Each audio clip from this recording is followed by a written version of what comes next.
श्री शिवाय नमस्तुभ्यम। सभी भक्तजनों को मेरा प्यार भरा नमस्ते। हमारे हिंदू धर्म में बहुत से त्योहार हैं, जिनमें हर त्योहार की एक अलग विशेषता होती है। रक्षाबंधन, जिसे राखी भी कहा जाता है, एक लोकप्रिय हिंदू त्योहार है जो भाई बहन के प्रेम और सुरक्षा के बंधन का प्रतीक है। इसका इतिहास प्राचीन काल से जुड़ा है, जिसमें कई पौराणिक कथाएं और ऐतिहासिक घटनाएं शामिल है।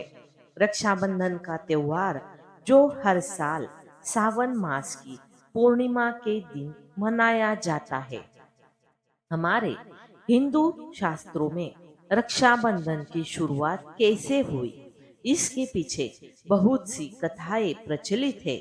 उन्हीं में से एक कथा आज हम आपको बताते हैं। लेकिन कथा शुरू करने से पहले अभी तक आपने हमारे चैनल को सब्सक्राइब नहीं किया है तो कर लीजिए। तो शुरू करते हैं कथा के बारे में।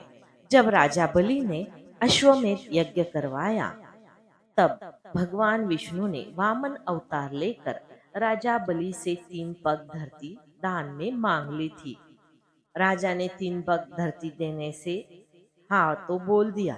वामन रूप में भगवान विष्णु ने पहला पग नाप कर धरती और पाताल को नाप लिया था। दूसरा पग उठाकर भगवान विष्णु ने समस्त नक्षत्र मंडल और आकाश को नाप लिया। तीसरा पग उठाने से पहले भगवान विष्णु बलि से बोले, तुम जानते हो बलि, मैंने 3 पग भूमि मांगी थी, तीसरा पग रखने के लिए कोई स्थान शेष नहीं रहा। अब मैं तीसरा पग कहाँ रखूं?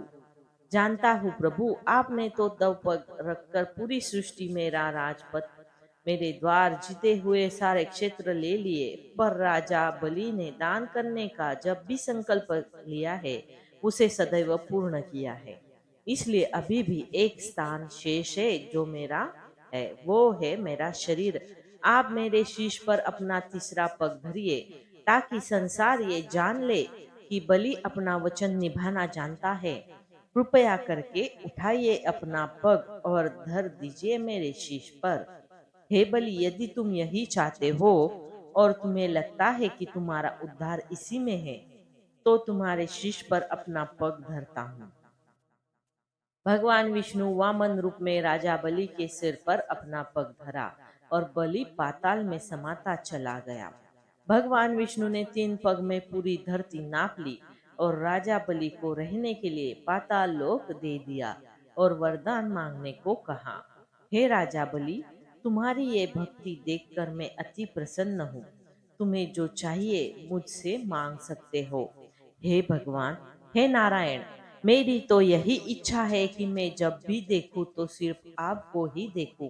सोते जागते हर क्षण मैं आपको ही देखना चाहता हूँ।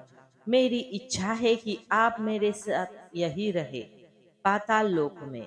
तथास्तु। भगवान विष्णु मुस्कुराए। उन्होंने राजा बलि की इस इच्छा को पूरा कर दिया और राजा बलि के वरदान दे दिया। उसके बाद भगवान विष्णु राजा बलि के साथ पाताल लोक में ही रहने लगे। इससे माता लक्ष्मी चिंतित हो गई और नारद जी को सारी बात बताई। नारायण नारायण, देवर्षि नारद, आप ही बताइए मैं क्या करूं? प्रभु पाताल लोक में राजा बलि के साथ ही रहने लगे। मेरा मन अत्यंत चिंतित है। उन्हें वापस बैकुंठ लाने का कोई तो उपाय होगा। नारायण नारायण। माता राजा बलि ने भगवान विष्णु को अपने साथ रहने का वरदान प्राप्त किया था और उनसे उन्हीं को मांगा था। वैसे ही अब प्रभु को वापस लाने के लिए आपको राजा बलि से भगवान विष्णु को मांगना पड़ेगा। भगवान विष्णु को वापस लाने का एक उपाय मैं आपको बता सकता हूँ। तो शीघ्र बताइए देवर्षि नारद। प्रभु के बिना ये वैकुंठ सुना है। माता, आप राजा बलि को अपना भाई बना लीजिए और भगवान विष्णु को मांग लीजिए। जब आप राजा बलि को रक्षा सूत्र में बांध देगी तो आपसे उपहार मांगने के लिए कहेगा। तब आप भगवान विष्णु को ही मांग लेना। यह उत्तम विचार है। मैं अभी राजा बलि के पास जाती हूँ। अब मैं प्रभु को लेकर वैकुंठ आऊंगी। नारद जी के बात से सहमत होकर माता लक्ष्मी राजा बलि के पास एक ब्राह्मणी के भेष में चली गई और उनके पास जाते ही रोने लगी। क्या हुआ बहन, तुम क्यों रो रही हो? आपने मुझे बहन बुलाया। बहन सुनने के लिए मेरे कान तरस गए भैया। मैं इसीलिए रो रही थी क्योंकि मेरा कोई भाई नहीं है। आज अगर मेरा भाई होता तो मैं वह मेरी सहायता अवश्य करता। बहन चिंतित मत हो, आज से मैं तुम्हारा भाई हूँ। सच भैया, मैं अभी आपकी कलाई पर रक्षा सूत्र बांध देती हूँ। इसके पश्चात माता लक्ष्मी ने राजा बलि को राखी बांधी। बहन, आज से तुम मेरी बहन हो। मांगो, उपहार में क्या चाहिए और तुम्हें क्या सहायता चाहिए थी? अब तो मैं तुम्हारा भाई बन गया हूँ। मुझसे अब परेशानी कहो, मैं तुम्हारी हर प्रकार की सहायता करूंगा। भैया, मुझे मेरे पति वापस मिल जाए। मेरे पति के बिना मेरा जीवन सुना है। तुम्हारे पति पर वो कहाँ है? कहीं किसी मुसीबत में है क्या? यदि ऐसा है तो मैं अभी अपने सैनिकों को आदेश देता हूँ कि वो तुम्हारे पति को ढूंढने में लग जाए और मैं स्वयं तुम्हारे पति को ढूंढने के लिए जाऊंगा। बहन तुम चिंता मत करो। तुम्हारा ये भाई अपनी बहन के द्वारा बांधे गए रक्षा सूत्र की लाज अवश्य रखेगा और अपना कर्तव्य निभाएगा। भैया, मैं ये बात अच्छे से जानती हूँ, पर मेरे पति कहीं और नहीं, यही है साक्षात भगवान विष्णु जो आपके पास है। आप मुझे मेरा पति लौटा दो भैया। इतना कहकर देवी लक्ष्मी अपने रूप में वापस आ गई। उन्हें अपने समक्ष देखकर राजा बलि हैरान रह गए और उन्होंने दोनों हाथ जोड़कर देवी लक्ष्मी को प्रणाम किया। तभी भगवान विष्णु भी वहां आ गए। मेरा परम सौभाग्य है देवी लक्ष्मी कि मुझे आपका भाई बनने का सौभाग्य प्राप्त हुआ।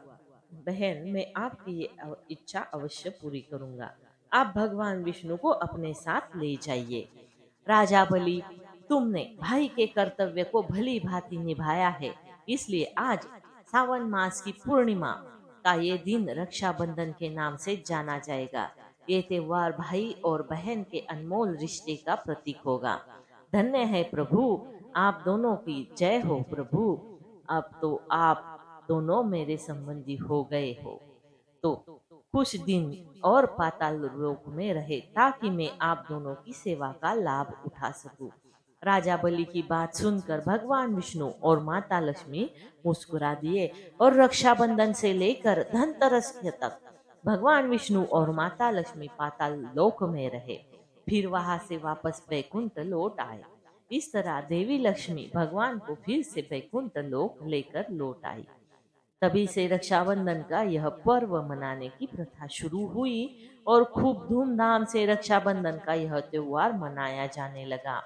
हर साल सावन मास की पूर्णिमा को मनाए जाने वाले इस त्योहार को लेकर कई मान्यताएं और है। कई कई से तो गुरु शिष्य की परंपरा का प्रतीक भी माना जाता है। माना जाता है कि यह त्योहार महाराज दशरथ के हाथों श्रवण कुमार की मृत्यु से भी जुड़ा है। इसलिए मानते हैं कि यह रक्षा सूत्र सबसे पहले गणेश जी को अर्पित करना चाहिए और फिर श्रवण कुमार के नाम से एक राखी अलग निकाल देनी चाहिए, जिसे आप प्राणदायक वृक्षों को भी बांध सकते हैं। दूसरी कथा जुड़ी है महाभारत से। युद्ध में पांडवों की जीत को सुनिश्चित करने के लिए भगवान श्री कृष्ण ने युधिष्ठिर को सेना के रक्षा के लिए राखी का त्योहार मनाने का सुझाव दिया था।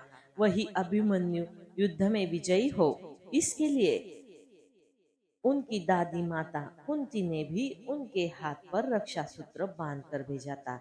वही द्रौपदी ने उनकी लाज बचाने के लिए अपना सखा और भाई कृष्ण जी को भी राखी बांधी थी। वही इसी दिन सावन के महीने की पूर्णिमा तिथि थी। हुमायूं ने भी कर्णावती को बहन का दर्जा देकर उनकी जान बचाई थी। मध्यकाल में राजपूत और मुस्लिमों के बीच संघर्ष चल रहा था। रानी कर्णावती चित्तौड़ के राजा की विधवा थी। रानी कर्णावती को जब बहादुर शाह द्वारा मेवाड़ पर हमला करने की खबर मिली तो वह घबरा गई। कर्णावती बहादुर शाह से युद्ध कर पाने में सक्षम नहीं थी। लिहाजा उन्होंने प्रजा की सुरक्षा के लिए हुमायूं को राखी भेजी। तब हुमायूं ने राखी की लाज रखी और मेवाड़ पहुंचकर बहादुर शाह के खिलाफ युद्ध लड़ा। हुमायूं उस समय बंगाल पर चढ़ाई करने जा रहे थे, लेकिन राखी की लाज रखते हुए वह रानी कर्णावती और मेवाड़ की रक्षा के लिए अपने अभियान को बीच में ही छोड़कर आ गए। भविष्य पुराण के अनुसार जब देवासुर संग्राम में इंद्र असुरों से हार रहे थे, तब उनकी पत्नी इंद्राणी ने एक रक्षा सूत्र तैयार करके इंद्र की कलाई पर बांधा, जिससे इंद्रदेव ने युद्ध में विजय प्राप्त की। कहा जाता है इस घटना के बाद से ही रक्षा सूत्र बांधने की परंपरा की शुरुआत हुई। कालांतर में यह त्योहार भाई बहन का त्योहार बन गया। आज के समय में बहनें अपने भाइयों की कलाई पर राखी बांधकर उनकी सुरक्षा की कामना करती है। तो दोस्तों, आपको आज की ये कथाएं अच्छी लगी हो तो हमारी चैनल को लाइक, शेयर और इस कथा को लाइक जरूर करें, सब्सक्राइब करें हमारे चैनल को। धन्यवाद। हर हर महादेव।